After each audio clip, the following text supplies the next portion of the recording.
నిద్ర అంటే ఏం లేనప్పుడు ఉండేదే నిద్ర, ఏమీ మనసులో ఉద్దేశం లేనప్పుడు ఉండేదే ధ్యానం. ఆలోచనకి సంబంధం లేదు కాబట్టే దాని గురించి ఇంత ఆలోచించాల్సి వస్తుంది.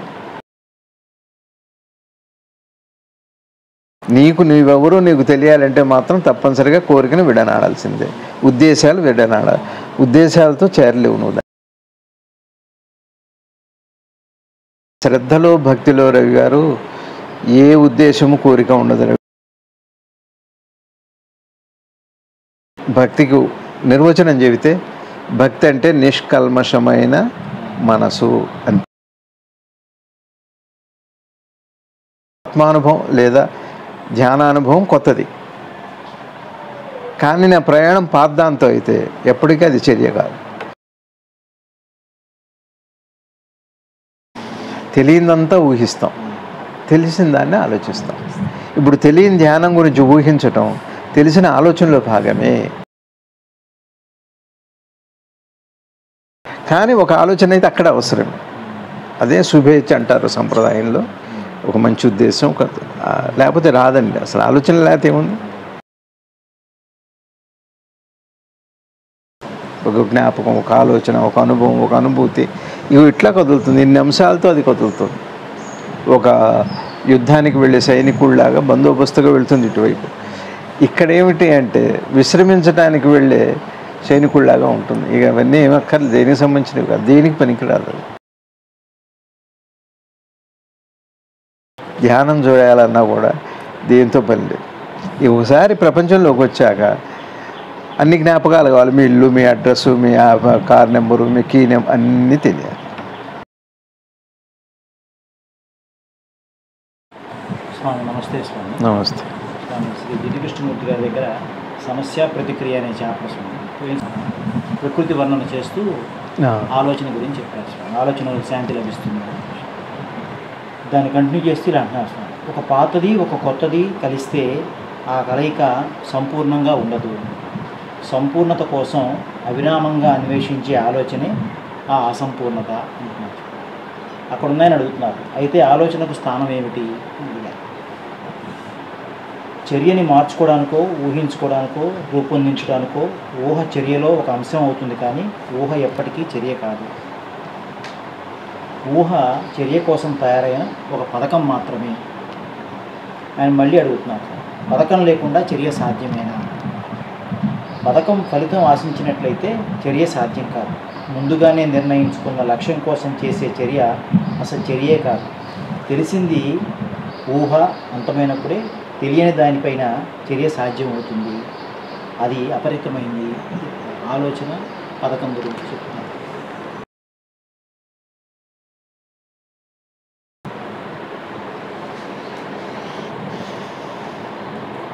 ఓం శ్రీ శివానంద గురుభ్యో నమః. శ్రీ ఆంజనేయ పరబ్రహ్మణే నమః.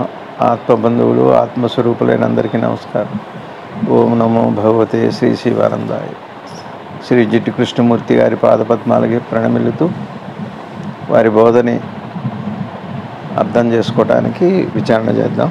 చాలా గంభీరమైన విషయం ఇది. తేలిగ్గా చాలా నిశితంగా చూడాలి. ఒక పాతది ఒక కొత్తది. పాతది అంటే ఇప్పటికే మనం అనుభవాలు పొందింది. కొత్తది అంటే ఇప్పుడు మనం కావాలనుకుంటున్న అనుభవం, అదే కొత్తది. మళ్ళీ అది కూడా పాత అనుభవాల్లో నుంచి పుట్టింది అది, కానీ కొత్తగా కనపడుతున్న పాతది. ఇది ఎప్పటికీ కూడా అలా సంపూర్ణత్వాన్ని ఇవ్వదు. సంపూర్ణత్వము అంటే అర్థం ఏమిటి అంటే ఈ రెంటికి ఆవలు, అనుభవానికి అనుభూతికి ఆవలది ఏదైతే ఉందో అది సంపూర్ణత్వం. ఉదాహరణకి మనం గాఢ నిద్ర ఉంది. గాఢ నిద్ర అందరికీ సంపూర్ణత్వం. స్వప్నము జాగృతానికి వచ్చేటప్పటికి అన్నీ అసంపూర్ణంగా కనపడుతున్నాయి. వైరుధ్యంగా రకరకాలుగా కనపడుతున్నాయి. ఒక నిద్ర, గాఢ నిద్రలో మనసు ప్రశాంతత అయినప్పుడు, ప్రశాంతత పొందినప్పుడు, ఈ కోరికలనే అలల తాకిడి లేనప్పుడు, ఆలోచన ప్రభావం లేనప్పుడు, ఆలోచన భారం లేనప్పుడు ఉండేది ఏది ఉందో అది సంపూర్ణత్వం. ఆలోచన ఉన్నంతసేపు ఏది అనుభవించినా అది అసంపూర్ణమే. అందులో పాతది ఉంటుంది, కొత్తది ఉంటుంది. కదా. ఇక్కడ వారు చెప్పకుండానే ఆలోచనే అసంపూర్ణం, ఆలోచనతో పొందేది కూడా అసంపూర్ణమైంది. ఆలోచన, దాని కదలిక, దాని ప్రయాణం, దాని ముగింపు అంతా కూడా అసంపూర్ణంలో భాగమే కానీ సంపూర్ణత్వం కాదు. ఆలోచన స్థాయిలో తీసుకోండి, చర్యలో కాదు. ఆలోచన స్థాయిలో కాదరయ్య గారు. రేపు ఊరు వెళ్ళాలి, నేను పరీక్ష పాస్ అవ్వాలి అనే లక్ష్యాలు ఊహలే ఉన్నాయనుకోండి, అది సంపూర్ణం ఎలా అయింది? నువ్వు దాన్ని పూర్తి చేసుకొని అనుభవిస్తేనే కదా పూర్ణత్వం. అసంపూర్ణమే కదా. సరే, మీరు ఒక పని చేస్తారు, ఒక పరీక్ష రాస్తారు, ఒక పాస్ అవుతారు, జీవితంలో మీరు పొందవలసింది పొందుతారు. ఇప్పుడు అది ఎట్లా మిగులుతుంది మీ దగ్గర? జ్ఞాపకాలుగా, ఆలోచనగా మిగులుతుంది. చివరికి అది అసంపూర్ణంగానే మిగులుతుంది. అంటే ఆ ఖాళీ ఎప్పుడు అట్లనే ఉంటుంది. అది ఇది కాదు ఇంకోటి, అది అయిపోయాక ఇంకొకటి, అట్లా అట్లా అట్లా అట్లా ఏదో ఒక పేరుతో మనకి అసంపూర్ణత్వాన్నే, దీని కదలికంతా అదే ఉంటుంది. ఆలోచన, మనసు ఆలోచనగా మారిన తర్వాత ఉండే ప్రక్రియ అంతా కూడా అసంపూర్ణత్వంలో భాగమే. దాన్ని ముందు చూడాలి.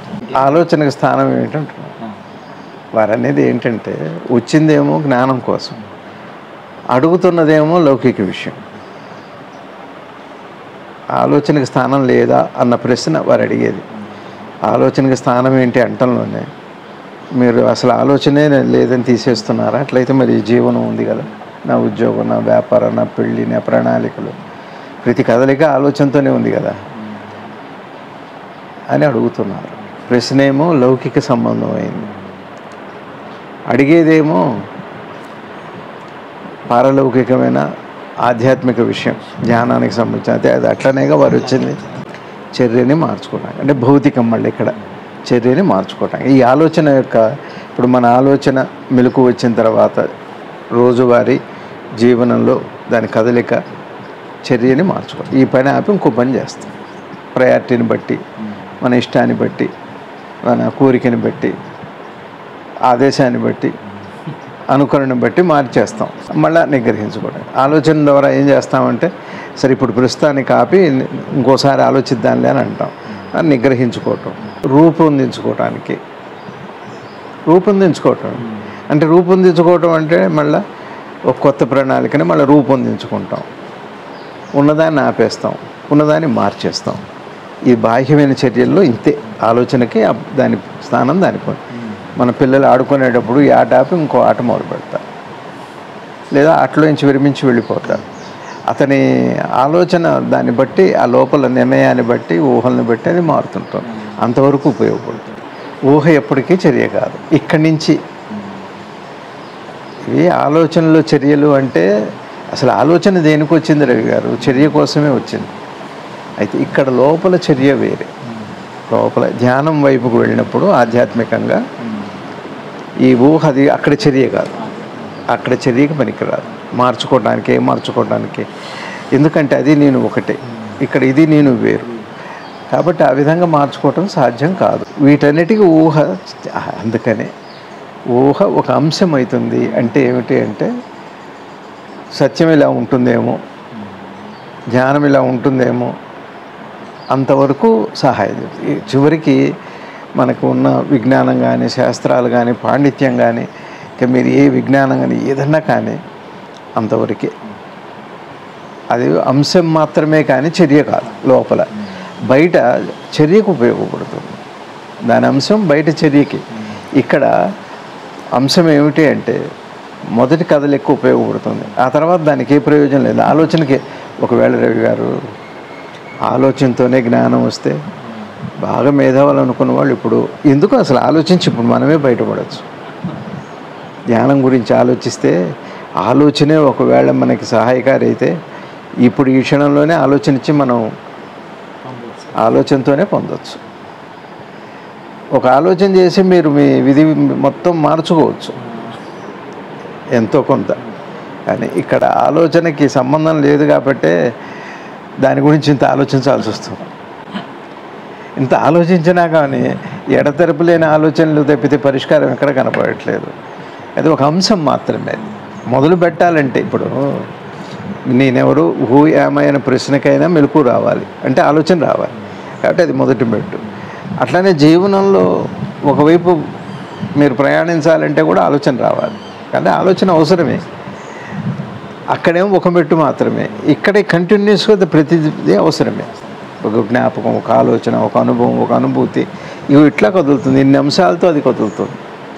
ఒక యుద్ధానికి వెళ్ళే సైనికుల్లాగా బందోబస్తుగా వెళ్తుంది ఇటువైపు. ఇక్కడేమిటి అంటే విశ్రమించడానికి వెళ్ళే సైనికుల్లాగా ఉంటుంది. ఇక అవన్నీ ఏమక్కర్లేదు, దేనికి సంబంధించినవి కాదు, దేనికి పనికిరాదు. కానీ ఒక ఆలోచన అయితే అక్కడ అవసరమే. అదే శుభేచ్ఛ అంటారు సంప్రదాయంలో. ఒక మంచి ఉద్దేశం, ఒక లేకపోతే రాదండి. అసలు ఆలోచన లేకపోతే ఏముంది, జ్ఞానం అనే మాటే ఉంది. ఊహ ఎప్పటికీ చర్య కాదు. ఇక్కడ చాలా జాగ్రత్తగా శ్రీ కృష్ణమూర్తి గారు ఒక అద్భుతమైన పదప్రయోగం చేశారు. ఇక్కడ చర్యలు వాస్తవిక రూపం తీసుకోవచ్చు, కానీ అక్కడ ఆలోచన కేవలం ఊహ మాత్రమే. ఊహే ఫలాన్ని ఇవ్వదు. ఊహ ఎప్పుడు ఫలాన్ని ఇచ్చిందా? అట్లా ఫలాన్ని ఇచ్చేటైతే అందరూ ఊహలతోనే సరిపోయేది కదా రవి గారు. ఊహ అంటే చెయ్యాలనుకోవటం, చేశాననుకోవటం, పొందాను అనుకోవటం పేరు ఊహ. ఊహ అంటే ఏ క్రియ జరగలేదు, ఏ చర్య జరగలేదు. చివరికి ఫలం కూడా ఊహలో భాగమే. ఊహలో ఉన్న ఫలం మనకి తృప్తినివ్వట్లేదు. కారణం ఏంటంటే అక్కడ అనుభవం లేదు. అనుభవపరుడు ఉన్నాడు కానీ అనుభవం లేదు. అనుభవపరుడు ఉండి అనుభవం లేని క్రియ పేరు ఊహ. అనుభవపరుడు అనుభవం ఉన్నది జాగృతంలో ఉన్న చర్య. ఈ తేడా తెలియాలి మనకి. ఊహ అది అక్కడ ఊహల్లో భాగం. నేను దైవాన్నేమో, దేవుడు ఇట్లా ఉంటాడేమో, ఇదంతా ఊహే కదా. ఏ అనుభవం వచ్చింది మీకు? ఎన్నాళ్ళు ఆలోచించినా రాదు. ఎంత బాగా చదువుతున్నారు. మనసు, ప్రకృతి ఏం చేసిందంటే మనసుకి ఈ ఊహ కానీ ఏదన్నా కానీ అది తయారు చేసుకుని ఒక పథకాన్ని తయారు చేసుకుని. పథకము అంటే ఒక ప్రొసీజర్ అనుకోండి, ఒక ప్రిన్సిపల్ అనుకోండి. ఇంకంతకంటే విధి విధానాలు లేవు. అందుకని ఆ మాట అన్నారు. తర్వాత రెండోది ఒక పథకం మాత్రమే. అంటే కొంచెంగా సంప్రదాయంలో ఆలోచిస్తే ఈ మనసు బలపడేది ఎట్లానే రవి గారు ఆ పథకంలో భాగంగానే బాధపడుతుంది. దాని మాయ అనుచ్ఛేదన అనొచ్చు, అనకపోవచ్చు కూడా. ఆ పదాలు కూడా అక్కర్లేదు. కానీ మనసు కొనసాగాలి అంటే ఇక అంతకంటే దానికి కనీస మార్గం లేదు. ఇక పథకము అంటే అది ఏం పథకాలు ఇచ్చారు అందిపుచ్చుకోవటమేగా పథకం అంటే. అది మనసుకి అది ఒక పథకం అంతే. ఊహలు కానీ, ఆలోచనలు కానీ, చర్యలు కానీ, అటు బాహ్యంగా కానీ అంతరంగా కానీ. కానీ బాహ్యానికి అవి ఎంత మాత్రమైనా ఉపయోగపడవచ్చు, కొంత మాత్రమైనా, లేదా ఎంత మాత్రమైనా, ఏ మాత్రం ఉపయోగపడదు. ఇది చూడాలి. కానీ అది ఊహతో ఆగకూడదు. మళ్ళీ ఆలోచనలు ధ్యానానికి అడ్డే. ఎట్లా అడ్డు అని ఆలోచించారనుకోండి, మళ్ళీ అది ఊహలో భాగం అయిపోతుంది. ఊహలో ఆలోచనలు అడ్డే. ఇప్పుడు గాఢ నిద్రలో ఆలోచనలు ఉండవు. అది ఊహలో భాగమా, యథార్థమే తెలుసు మీకు. అట్లా ఉండాలి. స్పష్టత అంటే అట్లా ఉండాలి. అది ఊహ వేర్రగా. తెలియదంతా ఊహిస్తాం, తెలిసిన దాన్ని ఆలోచిస్తాం. ఇప్పుడు తెలియని ధ్యానం గురించి ఊహించటం తెలిసిన ఆలోచనలో భాగమే. అది అడిగేదంతా ఏంటంటే, అడిగేదేమో ధ్యానం గురించి, మొత్తం ప్రశ్నిస్తుందంతా భౌతికమైంది. సాధ్యమో కాదు అది. ఆలోచన చర్య కాకపోతే ఆలోచనలో చర్య, అసలు ఆలోచనలో లేకపోతే చర్య లేదు. అసలు అది బాహ్యానికి సరిపోయి అంతరానికి కాదు. అది మరిచి మనం ఏం చేస్తామంటే చల్లకొచ్చి ముంత దాచినట్టుగా అడుగుదామనుకున్నది ఒకటి, అడుగుతున్నది ఒకటి. అట్లనే ఒక్క క్షణంలో స్లిప్ అయిపోతాం. ఆలోచన లేకపోతే ఎట్లా? ఆలోచన లేకపోతే ధ్యానం ఎట్లా వస్తుంది? చేయొద్దా? ఇట్లాంటివన్నీ వస్తాయి. చూడాలి కదా దాని వాస్తవిక స్వరూపాన్ని పూర్తిగా మనం అవగాహన చేసుకోవాలి. పథకం లేకుండా చర్య సాధ్యమేనా? సాధ్యం కాదు. అసలు లోపలికి వెళ్ళాలన్న పథకమే, బయటికి రావాలన్న పథకమే. అది లోపలికి incoming, out going, entrance, exit రెండు కూడా పథకమే, పథకంలో భాగమే. కానీ ఒకదాని విధానం వేరు. ఒకదాని చూడండి, ఎగ్జిట్లో అనంత ప్రపంచంలోకి మీ జీవితంలోకి వెళ్ళిపోతారు. లోపలికి మీరు ఎంటర్ అవుతున్నప్పుడు అది ఒక రకంగా ఉంది. అన్నీ వదిలిపెట్టుకునే వెళ్ళాలి. ఇవన్నీతో వెళ్ళలేరు మీరు. వెళ్ళినా మర్చిపోవాల్సిందే. సినిమాలోకి వెళ్ళినప్పుడు అన్నీ మర్చిపోయి సినిమా చూస్తారు. సినిమా బయటకు వచ్చాక అన్నీ గుర్తు పెట్టుకొని తిరగాలి, లేకపోతే కష్టం అవుతుంది. ఇప్పుడు మీరు సినిమా చూస్తే మీ అడ్రస్తో ఏం పని? అడ్రస్ గుర్తుపెట్టుకుంటూ సినిమా చూస్తారా? మా ఇల్లు అక్కడ, పలానా 11వ నెంబరు, పలానా వీధి అని ఏమీ అక్కర్లేదు. అన్నీ వదిలిపెట్టే సినిమా చూస్తారు. ధ్యానం చేయాలన్నా కూడా దేంతో పని లేదు. ఒకసారి ప్రపంచంలోకి వచ్చాక అన్ని జ్ఞాపకాలు కావాలి. మీ ఇల్లు, మీ అడ్రస్సు, మీ కార్ నెంబరు, మీ కీ నెంబర్ అన్నీ తెలియాలి. కీ అంతా అక్కడే ఉంది. చూడండి, లాకు కూడా రైట్ సైడ్ వేస్తే లాక్ అవుతుంది, లెఫ్ట్ సైడ్ తీస్తే ఓపెన్ అవుతుంది. అదే కీ అంటే. కీ అంటే లాకింగ్, ఓపెనింగ్ కదా, నాట్ ఓన్లీ ఓపెనింగ్ కాదు, లాకింగ్ కూడా. అది చాలా ఇంపార్టెంట్. తాళం చెవి అని అంటేనే అది ఒక్కటి కాదు. అది ఇక్కడ కూడా పథకము అంటే తాళం చెవిలాగా ఓపెన్ అదే, లాకింగ్ కూడా అదే. అది తెలియాలి. చర్య అని ఇక్కడ ఇప్పుడు మీరు ఏం చెబుతున్నారంటే, చర్య అనే మాటకు అర్థం ఏమిటి అంటే, నాకు ఇప్పుడు నేను ధ్యానము చేయాలి. అది ధ్యానం చేస్తే ధ్యానానికి నాకు అనుభవంలోకి వస్తుంది. ఆ అనుభవానికి చర్య అని పేరు, తక్షణ చర్య అని. తక్షణ చర్య అంటే నేను పొందదలుచుకున్న దాన్ని పొందటం పేరే చర్య అంటే, దాన్ని చేసే ప్రయత్నం పేరే చర్య అంటే. అర్థమవుతుందా? అది కృష్ణమూర్తి గారు చెబుతున్నారు. ఇక్కడ ఏమిటి అంటే, ఏదైనా ఫలితం ఆశించినట్టయితే ఫలితం అనేది ఏం చేస్తుందంటే, ఇప్పుడు డిజిటల్ లాక్స్ ఉంటాయి. ఒక చిన్న డిజిట్ తప్పు కొట్టినా లాక్ ఓపెన్ అవ్వదు కాదు. అట్లానే ఇక్కడ కూడా కోరిక అనేది పెట్టుకొని, ఉద్దేశం పెట్టుకున్నప్పుడు అది రాంగ్ కీ అవుతుంది. Lock okay, key wrong. తాళం బాగానే ఉంది, చెవి బాగలేదు. తాళం చెవి తాళానికి ఓపెన్ చేస్తుంది కదా. అట్లానే ఇక్కడ కూడా లోపలికి వెళ్ళటం అన్నది చర్య ఎప్పుడవుతుంది అంటే, అక్కడ కోరిక పెట్టుకుంటే మాత్రం చేయాలి. కోరిక పెట్టుకుంటే ఇటు చేరినట్టుగా కుదరదు. అది ఇక్కడ ఇట్లానే సాగుతుంది, అక్కడ అట్లా కుదరదు. అది అంత స్పష్టంగా చెప్పారు. చర్య కావాలి, మీకు ధ్యానం కావాలి, సత్యం కావాలి, నేనెవరో నాకు తెలియాలి అంటే ఒకటే ఒక మార్గం ఏమిటంటే, ప్లెయిన్గా ఓపెన్, చంటి పిల్లవాడు ఈ కొత్త ప్రపంచాన్ని చూస్తున్నట్టుగా అట్లా చూస్తే మీకు ధ్యానం ఎమ్మటే అనుభవంలోకి వచ్చేది. ఈ ప్రయత్నము అనుభవం వేరు కాదు. ఏది వెతుకుతుందో వెతకబడేది అప్పుడే అనుభవంలో కోసం. కానీ కోరిక ఏం చేస్తుంది అంటే ఒక డివిజన్ తీసుకొస్తాం. కోరిక ఉంటే అది ఆలోచన కింద కోరిక ఉండగా ఏం జరుగుతుందంటే రవి గారి మనసులో ఆలోచన అనే ఒక పథకం, ఒక ప్రక్రియ తయారు. ఎప్పుడైతే కోరిక లేదో ఆలోచన ప్రక్రియ ఉండదు, కేవలం ఎరుక మాత్రమే ఉంటుంది, కేవలం గమనింపు మాత్రమే, శుద్ధ గ్రహింపు మాత్రమే ఉంటుంది. అక్కడ కీ అది మనకి. అందుకనే ముందుగా నిర్ణయించుకున్న లక్ష్యం కోసం తీసుకునే చర్య అంటే. ఎందుకనే కృష్ణమూర్తి గారి బ్యూటీ ఏమిటంటే, ఆరంభంలోనే కొత్తది పాతది.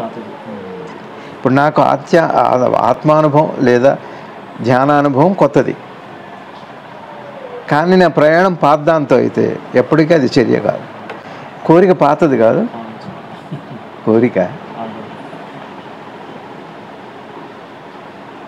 కోరికలు ఏముందో చూడండి మీరు ఒకసారి. నిశ్చితంగా కోరికలు ఏముంది, కోరికలు ఏమన్నా నాకు ఇడ్లీ కావాలి, కారపొడి కావాలి, పిజ్జా కావాలి, అది కోరికలు అది కాదు.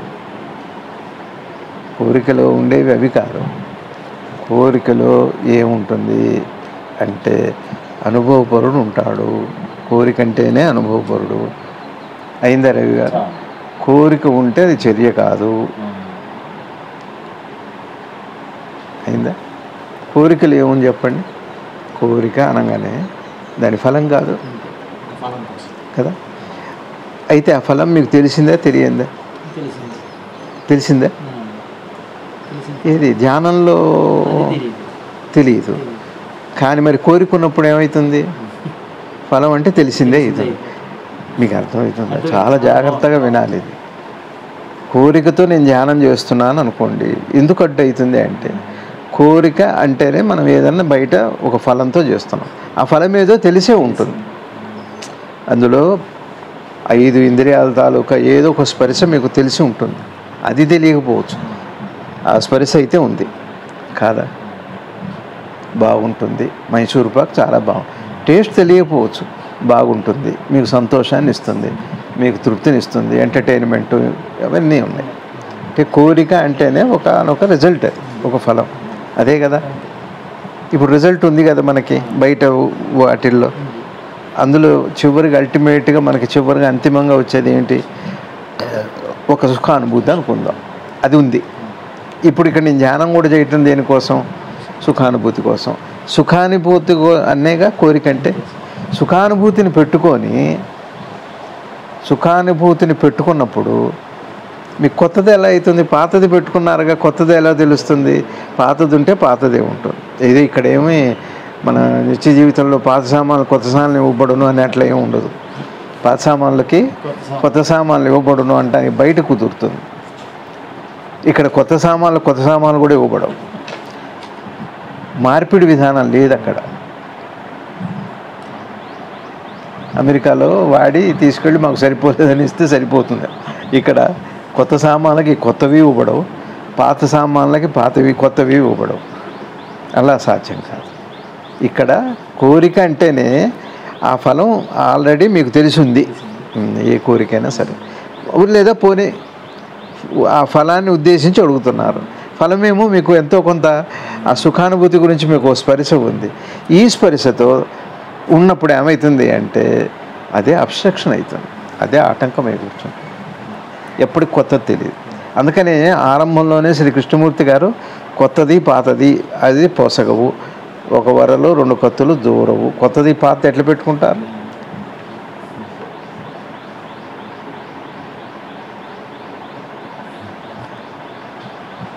నిద్ర ఉందనుకోండి, నిద్ర కొత్తదే పాతదే అంటే ఏమీ చెప్పలేరు మీరు.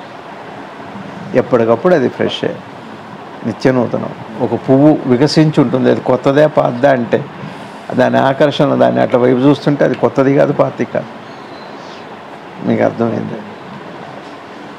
అయితే పూలల్లో ఒడిలిపోవటాన్ని, రాలిపోవటాన్ని, ఆ ఫ్రెష్నెస్ని చూస్తే చూడవచ్చు మీరు.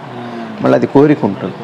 ఒక పువ్వును చూడటం వేరు, ఒక ఉద్దేశంతో ఆ పువ్వును చూడటం వేరు.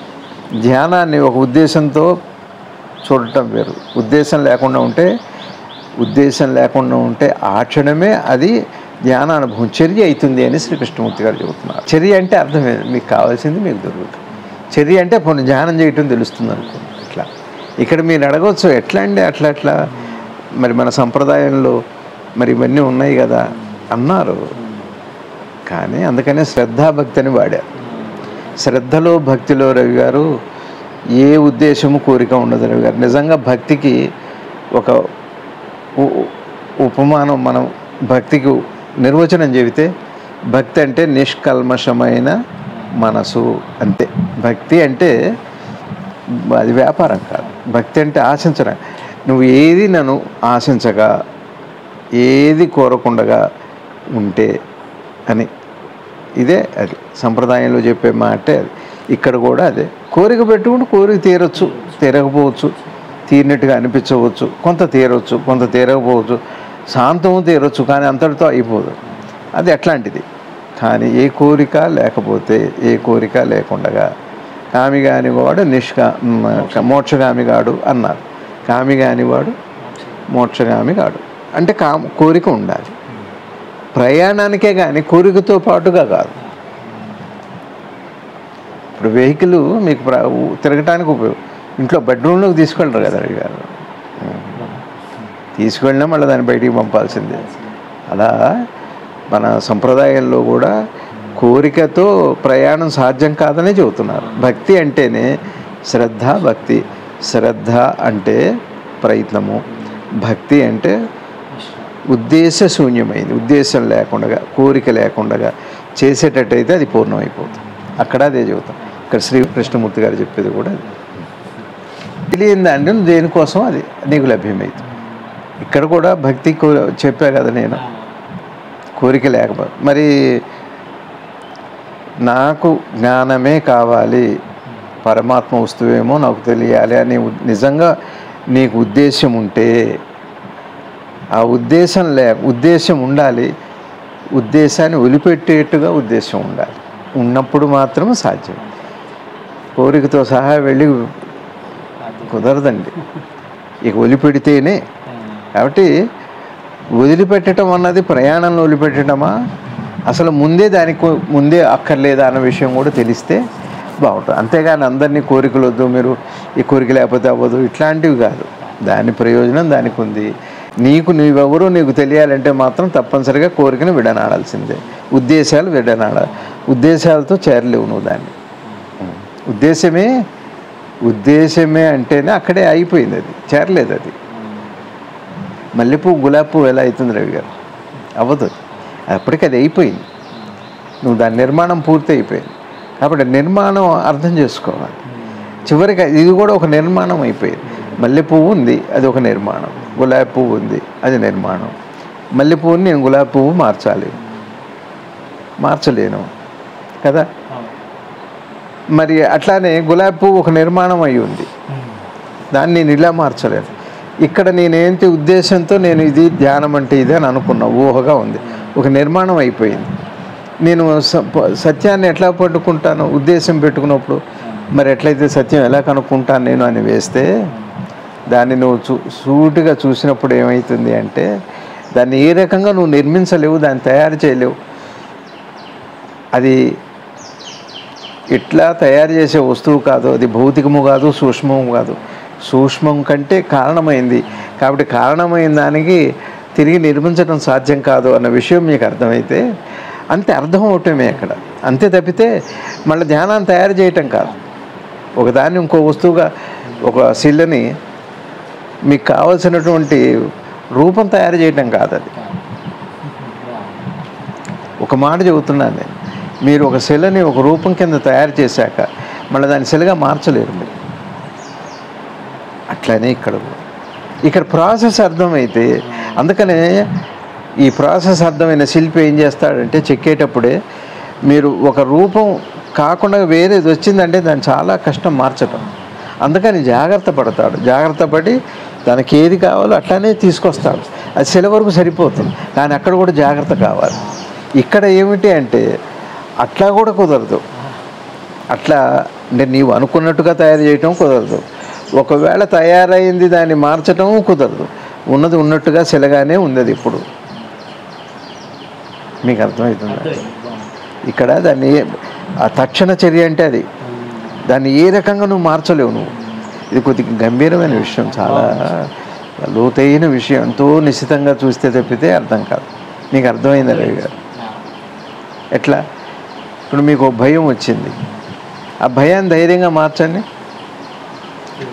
పోనీ మీకు బాగా ధైర్యం ఉంది, భయంగా మార్చండి. అయిందా? ఆ చెక్కిన శిల లాంటి ఎంతో కొంత అటు ఇటు మిక్స్డ్గా ఉండవచ్చు, అంతవరకు ఉంది. లేదా ఏదో ఒకటి ఉండవచ్చు, ఏది లేకపోవచ్చు సందర్భంలో. ఒకసారి భయం అవసరం లేదు, ఒకసారి ధైర్యం అవసరం లేదు, సహజం కూడా ఉంది. అయిందా? ఇప్పుడు ధైర్యాన్ని భయాన్ని ధైర్యంగా మార్చనట్టే ఇప్పుడు ధ్యానాన్ని మీరు తెలుసుకోవాలి. ధ్యానాన్ని తెలుసుకోవడం అంటే అర్థం ఏంటి?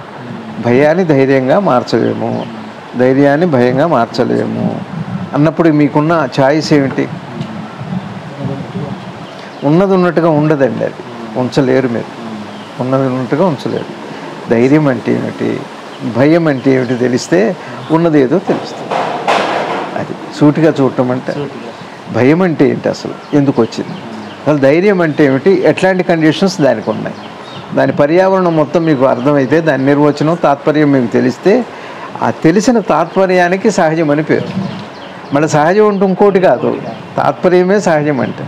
కాదా రవి గారు? మీకు భయం ఉన్న సంఘటన సమయం తెలుసు, ధైర్యం ఉన్న సంఘటన సమయం తెలుసు. ఈ రెండీ లేని సమయాన్నేగా సహజం అంటున్నారు. అయితే ఆ సమయం యాదృచ్ఛికం. మీరు స్వేచ్ఛగా దాన్ని తెలుసుకోవటం పేరు జ్ఞానం. అసలు భయాన్ని ధైర్యాన్ని అర్థం చేసుకుంటే సహజత్వం శాశ్వతంగా ఉంటుంది. తెలుసుకోకపోతే వచ్చిపోతుంటాయి, క్రియ కింద ఉంటుంది. అది తక్షణ చర్య కాదు, ఊహల్లో భాగం అవుతుంది. అబ్బా నాకు అది నిజంగా అప్పుడు ధైర్యం ఉంటే ఎంత ఈ పాటికి ఎంత సంపాదించామన్నా, ఇవన్నీ అనుకోవటానికే సరిపోతుంది. అలా కృష్ణమూర్తి గారు చాలా గొప్ప విషయం ఇది. ధ్యానానికి ఇది ఏ రకంగానూ కీ అంటే లాకింగ్కి ఉపయోగపడుతుంది, ఓపెనింగ్కి ఉపయోగపడుతుంది. ఈ సత్యం తెలియాలి కదా.